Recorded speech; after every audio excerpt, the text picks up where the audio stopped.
이렇게 하나님 말씀 보도록 하겠습니다. 하나님 말씀은요, 마태복음 11장 28절에서 30절까지의 말씀입니다. 수고하고 무거운 짐진 자들아 다 내게로 오라. 내가 너희를 쉬게 하리라. 나는 마음이 온유하고 겸손하니 나의 멍에를 메고 내게 배우라. 그리하면 너희 마음이 쉼을 얻으리니 이는 내 멍에는 쉽고 내 짐은 가벼움이라 하시니라. 아멘. 오늘은 주님께서 예루살렘에 입성하시는 종려주일입니다. 이제 이날로부터 주님의 고난이 시작되어서요, 금요일이면 예수님께서 십자가를 지시는 날이 되게 되죠. 함께 오늘은요, 이 본문을 통해서 우리가 그리스도인들이 져야 할 멍에가 무엇인가에 대한 이야기를 함께 나누도록 하겠습니다. 오늘 본문은요, 예수님께서 이제 지치고 힘든 우리에게 쉼을 주시겠다라고 하는 위로의 메시지로 시작을 합니다. 수고하고 무거운 짐진 자들아 다 내게로 와라. 내가 너희를 쉬게 하겠다. 그런데요, 이 다음 문맥을 살펴보면 조금 이해가 되지 않는 본문입니다.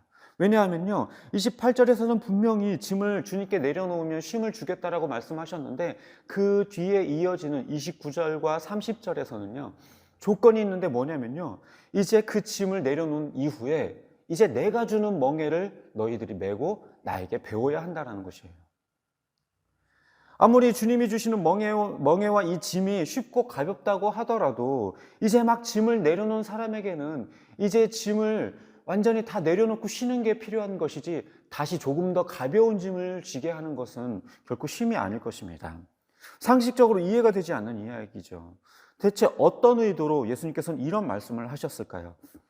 한번 본문을 조금 더 자세히 들여다보도록 하겠습니다. 먼저는요, 이 우리가 과거에 지고 다녔던 짐이 무엇인가에 대해서 한번 생각해 볼 텐데요. 사실 오늘 본문에는요, 그 짐이 무엇인지에 대한 정보는 나와 있지 않아요. 다만 우리가 알 수 있는 정보는 무엇이냐면 그 짐이 상당히 무거워서 우리가 그것으로 인하여서 상당히 수고롭고 피곤하고 지쳐있는 상태에 있었다라는 사실을 우리는 볼 수 있습니다. 뿐만 아니라요, 이 예수님께서 그 짐을 지고 있었던 사람들을 초청하는 걸로 봐서는요, 예수님을 만나기 이전에 지고 다녔던 짐, 즉 세상이 우리에게 지워주었던 그런 짐이라는 것도 우리는 유추할 수 있을 것입니다.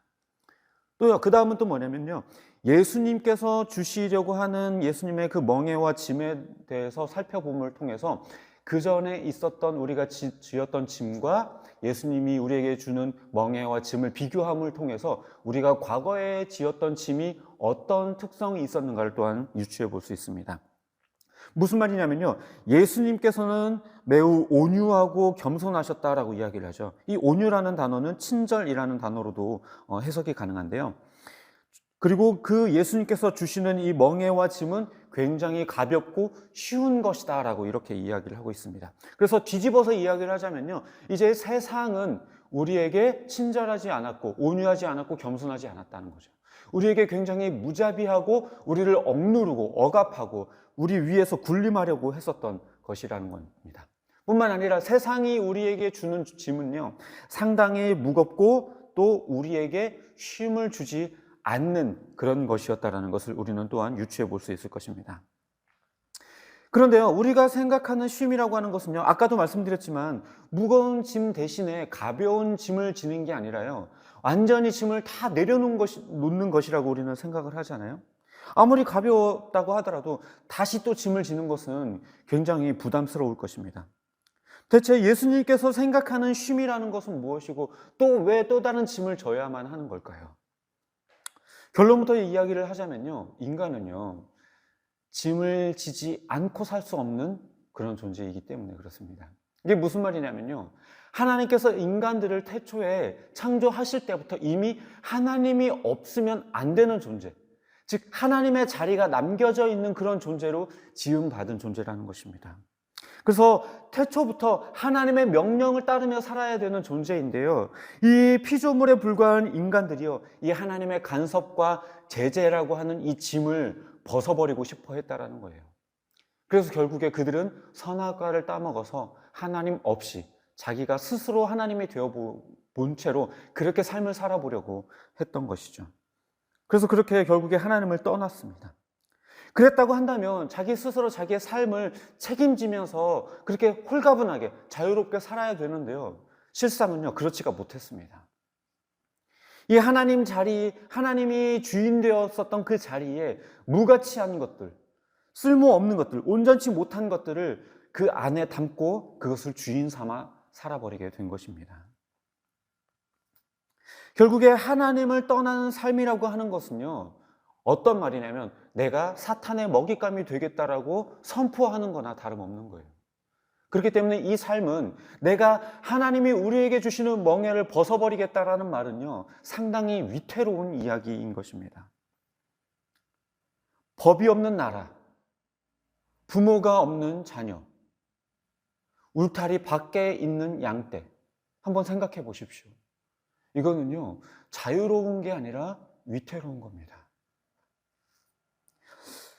이 모든 것들은요, 보호를 위한 거예요. 나라를 위해 법이 있는 거고요, 자녀를 위해 부모가 있는 것이고, 양을 위해 울타리가 존재하는 거예요. 그것은요, 억압하거나 힘들게 하거나 억누르려고 존재하는 게 아니라 도리어 우리를 보호하기 위해서 존재하는 것들입니다. 하나님을 떠난 삶이라는 것도요, 마찬가지예요. 그것은 자유롭고 홀가분한 상태가 아니라 도리어 위태로운 상황인 것이죠. 인간은 그렇게 하나님이 지으신 피조물로서 불완전한 존재이기 때문에 주인이 필요한 존재인 것입니다. 그럼 누구를 주인 삼아 살 것인가?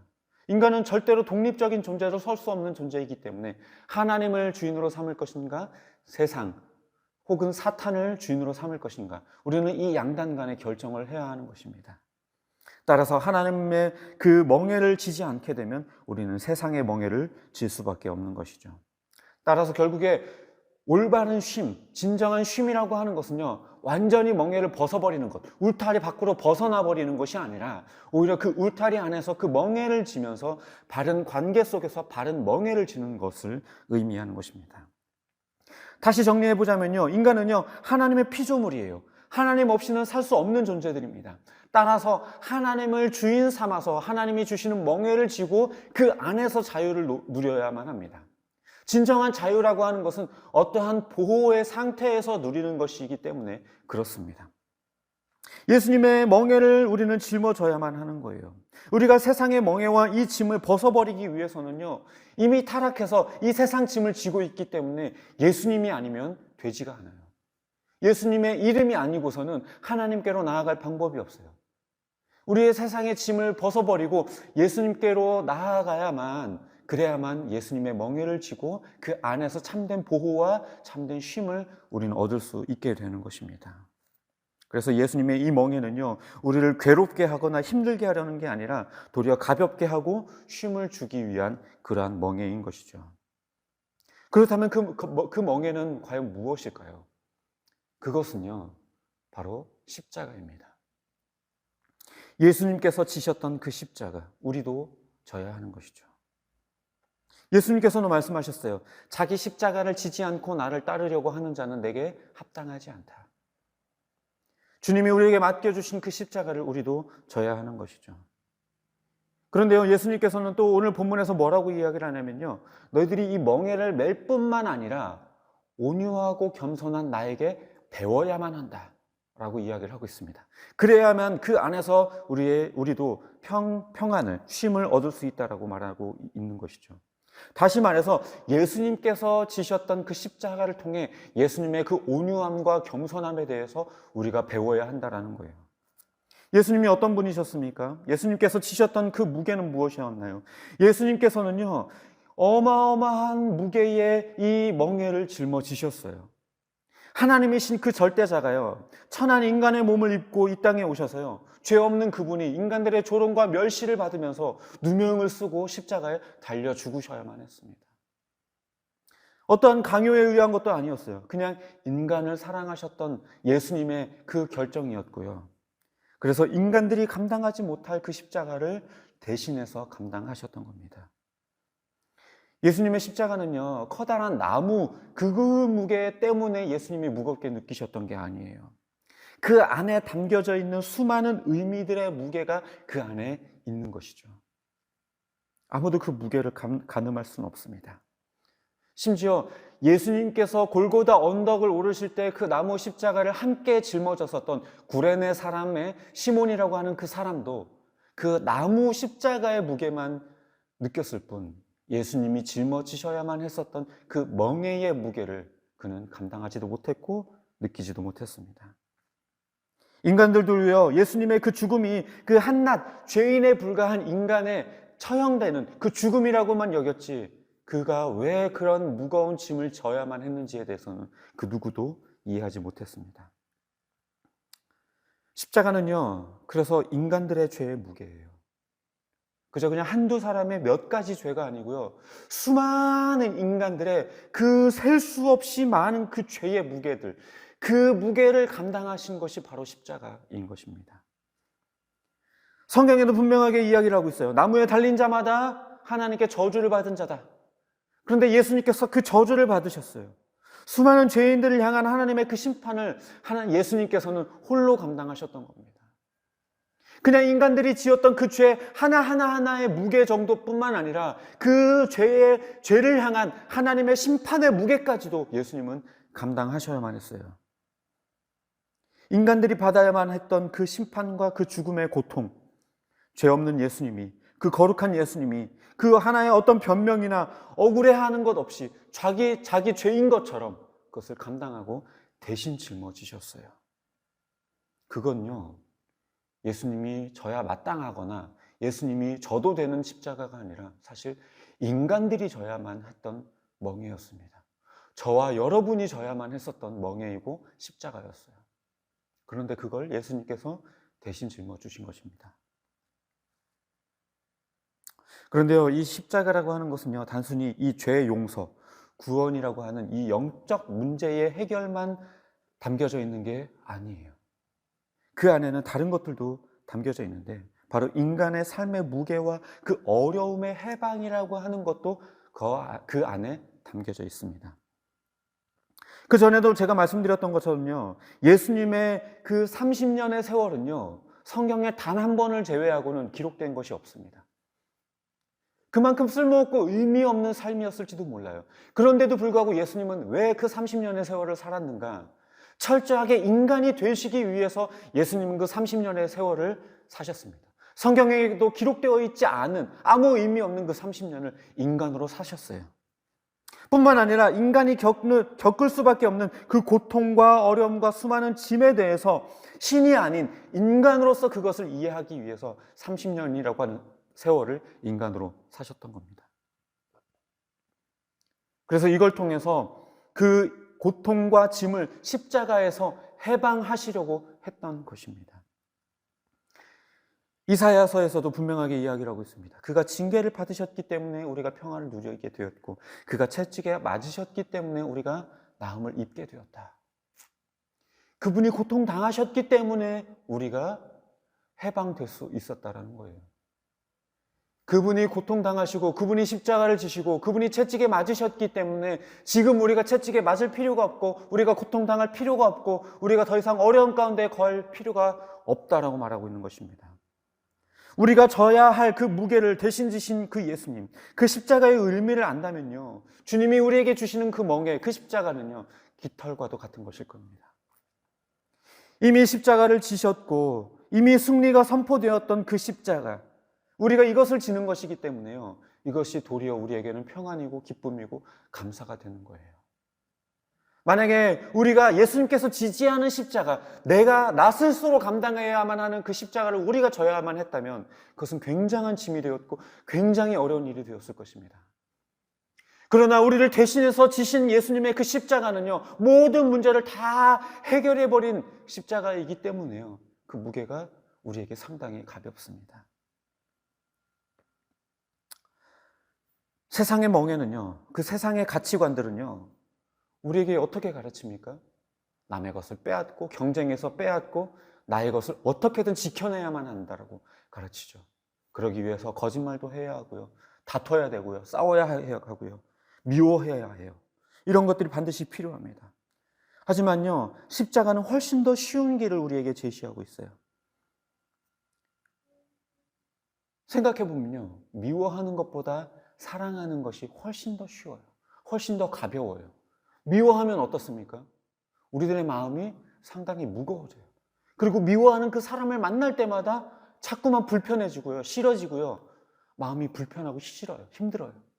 하지만 그 사람을 사랑하고 용서하게 되면 마음이 한결 가벼워지는 것을 느끼고요. 그 사람을 보더라도 불편하거나 어렵지 않죠. 그리고 사람들 앞에서 내가 가진 것들을 자랑하게 되면요, 상대방과 비교하면서 굉장한 만족감이 들 것 같죠. 그러나요, 자랑하게 된다면 또 다른 사람과 또 비교하면서 내가 갖지 못한 것들로 인하여서 또한 불만족스러운 것, 불만이 더욱더 가증될 뿐입니다. 그리고 받는 것보다 나눔이 훨씬 더 마음이 더 풍성해지고 풍요로워져요. 받기만 하면 마음이 불편해요. 어려워요. 힘들어요. 그러나 나눠주면요, 내 마음도 풍성해지고 풍요로워지고 가벼워지는 것을 우리는 느낄 수 있습니다. 죄를 짓게 되면요, 우리들의 마음이 어떻게 돼요? 무겁고요, 자꾸만 찔리고요, 눈치를 보게 되고요, 자꾸만 감추게 돼요.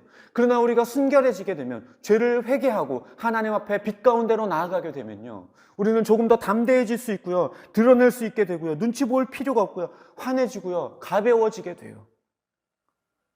그리고 우리 안에 있는 분노와 화를 사람들 앞에 드러내게 되면요, 그것이 한순간에는 시원한 것처럼 느껴지겠지만요, 내게서 쏟아진 그 독이 그 사람에게 쏟아지게 되고, 그 독은 돌고 돌고 돌아서 결과적으로 다시 나에게 돌아오게 되는 거예요. 그렇게 세상을 악하게 만들 뿐 전혀 선을 만들어내지 못합니다.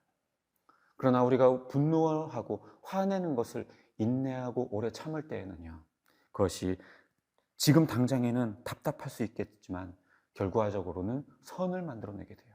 그래서 결과적으로 나에게도 유익이 되기도 합니다. 이게 바로 십자가의 길이에요. 세상이 제시하는 세상의 멍에는 우리의 마음을 굉장히 힘들게 하고 무겁게 만들지만요, 십자가가 제시하는 이 멍에는 우리에게 상당히 마음을 가볍게 하고요, 쉽게 만들어줘요. 우리가 이 십자가의 멍에를 안 져보았기 때문에 이렇게 안 될 거라고 속단하고 이것이 어렵고 피곤하고 어려운 일일 거라고 우리가 생각하는 것이지, 우리가 이 십자가의 멍에를 져보기 시작하면 상당히 가벼워지는 것을 우리는 경험할 수 있게 됩니다. 실례로요, 나눔의 기쁨은요, 한번 경험하기 시작하면요, 이 삶을 통해서 얼마나 풍요로워지는지를 우리는 알 수 있게 돼요. 수많은 기부를 하는 여러 사람들이 있죠. 그 사람들이 하는 말이, 공통적으로 하는 말이 뭐냐면요, 내가 무엇인가 받을 때보다 훨씬 마음이 풍성해진다. 너무 기쁘고 오히려 더 내가 많이 받는 것 같은 기분이다라고 이렇게 이야기를 하죠. 이 십자가, 이것을 내 멍에로 여기고 그 십자가의 가치관을 따르게 되면 우리가 그 안에서 참된 평안과 기쁨을 그래서 누릴 수 있게 되는 것이죠. 세상이 우리에게 주는 쉼은요, 우리를 자유롭게 해주지 못해요. 그리고 오랜 평안을 우리에게 누리게 하지 못합니다. 그 쉼은요, 상당히 짧아요. 순간에 불과합니다. 마약, 술, 담배, 이런 것들은 우리로 하여금 현실로부터 잠깐 도피하게 만들어주기는 해요. 하지만 그건 잠깐일 뿐이에요. 영원하게, 본질적으로 우리에게 쉼을 가져다 주지 못합니다. 클럽에 가서 막 춤을 추고요. 신나게 사람들과 만나서 막 춤을 추고요. 새로운 게임이 나와서 그 게임을 막 즐기고, 해외로 여행을 다녀보고 막 수많은 곳을 돌아다녀보고, 쾌락적인 요소들을, 수많은 것들을, 재미있는 것들을 다 누려보고요, 세상에 있는 가장 맛있는 것들을 다 먹어보세요. 그런다고 한들 과연 우리가 진정한 평안과 쉼을 얻을 수 있을까요? 그때뿐이에요. 지혜로운 솔로몬도 이야기를 해요. 이 세상에 모든 게 다 허무하다. 헛되고 헛되니 다 헛되다. 아무리 내가 왕이 되어서 수많은 여자들을 곁에 둬보기도 했고, 수많은 물질들을 그 누구보다 가장 많이 가져봤고, 권력도 가장 많이 가져봤지만 허무하다. 이것들이 내게 평안과 쉼을 가져다 주지 못한다 라고 그렇게 고백했죠. 그때뿐이에요. 다시 마주할 현실로 인하여서 다시금 오히려 더 큰 좌절감에 빠지게만 만들 뿐입니다. 진정한 평안과 쉼이라고 하는 것은요, 현실을 마주하게 될 때에도 조급해진다거나 불안해지지 않는 것, 그것을 말하는 거예요. 계속해서 기쁨과 감사를 경험하게 되는 거예요. 내 삶 전체를 인도하시는 하나님으로 말미암아서요, 일이 일비하지 않고 평생토록 늘 잔잔한 호수와 같은 마음으로 그냥 잔잔해지는 것, 그게 진정한 평안과 쉼입니다. 말씀을 정리하도록 하겠습니다. 우리는요, 이 십자가를 멍에로 짊어지고 주님 안에서 배워야만 해요. 그 전에 우리가 지었던 짐, 세상이 우리에게 지어주었던 짐은요, 우리의 마음을 상당히 무겁게 만들고 피폐해지게 만들고 피곤하게 만들었어요. 그러나 주님께 나와 주님께서 우리에게 주시는 그 십자가는 이미 예수님께서 지셨던 십자가이기 때문에 이미 승리가 선포되어져 있고요, 이미 고통과 슬픔이 사라지는 십자가입니다. 그래서 우리가 그 십자가를 지기만 한다면 그 가운데에서 참된 평안을 누리게 될 것이고 쉼을 얻게 될 것입니다. 예수님의 십자가에서 우리는 배워야 해요. 주님께서는 어떻게 선으로 악을 이기셨는가? 어떻게 죽음으로 생명을 얻으셨는가? 어떻게 용서함으로 미움의 짐을 내려놓으셨고 포기함을 통해 채우실 수 있으셨던가? 우리의 힘은 멍에를 완전히 벗어버리는 것에서 오는 것이 아니라 주님이 주시는 멍에인 이 십자가를 질 때 누릴 수 있고 그 십자가의 의미를 바로 알 때에 진정한 쉼의 의미를 우리는 깨닫게 될 것입니다.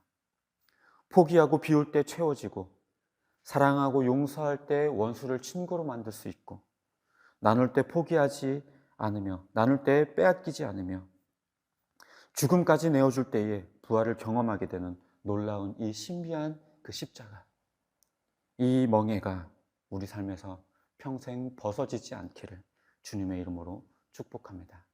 기도하겠습니다.